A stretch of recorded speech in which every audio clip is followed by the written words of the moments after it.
for joining us from our studios in Israel.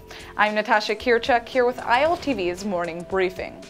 Jewish people from across the world are expressing outrage in response to U.S. President Donald Trump's decision to ban certain refugees from entering the United States. All refugee resettlement will be banned for the next 90 days in the United States for refugees from 7 Muslim-majority countries. The new American president made the controversial move on International Holocaust Remembrance Day, leading Jews in both the United States and the former Soviet Union to compare the ban to what happened to the Jewish people during and prior to the Holocaust. The Anti-Defamation League is vowing to relentlessly fight the policy, with their CEO recalling the MS St. Louis, a German ship filled with almost 1,000 Jewish refugees whose fates were sealed after they were denied entry into the U.S. in 1939. An online petition has also now been published and signed by hundreds of Jews with roots in the former Soviet Union in opposition to President Trump's refugee ban. It looks like the Israeli Prime Minister may want to think twice before taking to social media after this weekend's events.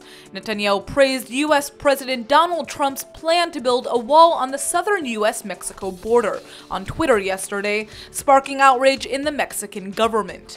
The Mexican Foreign Ministry is expressing major disappointment with Netanyahu's tweet, claiming Mexico has long been a friend to Israel. With just a 140-character message, Netanyahu has also managed to ruffle the feathers of the Mexican Jewish community, which fears a rise in anti-Semitism as a result of the tweet, and has already issued a letter condemning the Israeli leader's statement. The Israeli Foreign Ministry has already backtracked on the tweet, stressing that Netanyahu was not commenting on U.S.-Mexico relations. But the scuffle goes to show just how much impact a few words can have. U.S. President Donald Trump's planned border wall was announced on Thursday, and the American leader claims Mexico will foot the bill.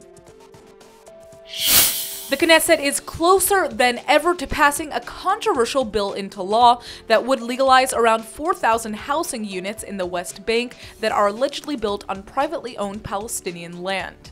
The legislation known as the Regulation Bill was put on the back burner in December of 2016, as Israeli lawmakers waited for U.S. President Donald Trump to transition into the White House. Now that the move has been made, the Israeli Prime Minister has instructed his coalition to bring the legislation back for its second and third readings in the plenum this week. On Monday morning, a special Knesset committee is set to vote on the bill. The votes come just ahead of the court-ordered demolition of the Amona outpost by February 8th, and residents are hoping the law will further delay the move. The legislation has already received lots of backlash from the international community for allowing Israel to appropriate land for its own use if the owners are not identified. In the first phone conversation since taking office, U.S. President Donald Trump spoke with Russian President Vladimir Putin for nearly an hour yesterday, and one of the main topics of discussion was the Middle East. The two leaders touched on a number of issues, including the Israeli-Palestinian conflict, the Iran nuclear threat, Syria, tensions on the Korean Peninsula, trade relations, and a host of others. But the priority in their talks was the fight against international terrorism. Putin says both sides are willing to work together to stabilize and develop Russian-American cooperation on a constructive basis, as equals. The White House has also released a statement calling the talk with Putin a significant start to bettering ties between Washington and Moscow, which are in need of repair. This weekend saw a peak in Egyptian and Palestinian relations as Egypt opened the Rafah border crossing to the Gaza Strip for the very first time since the beginning of this year. The decision came a day after a visit to Cairo by Hamas leader Ismail Haniyeh, who was there to discuss ways to improve strained Hamas-Egypt relations. Authorities say the Rafah crossing between Gaza and Egypt has been opened in both directions for humanitarian cases.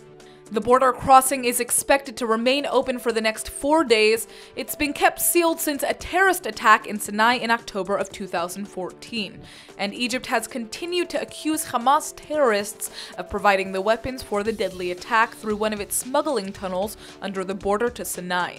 Hamas denies the allegations. 30 soldiers were killed in the incident. Egypt last opened the crossing on December 17th for 4 days after frequent Palestinian demands. That's all for now. I'm Natasha Kirchuk, and see you later with our main daily broadcast from Israel at 2 p.m. Eastern Time.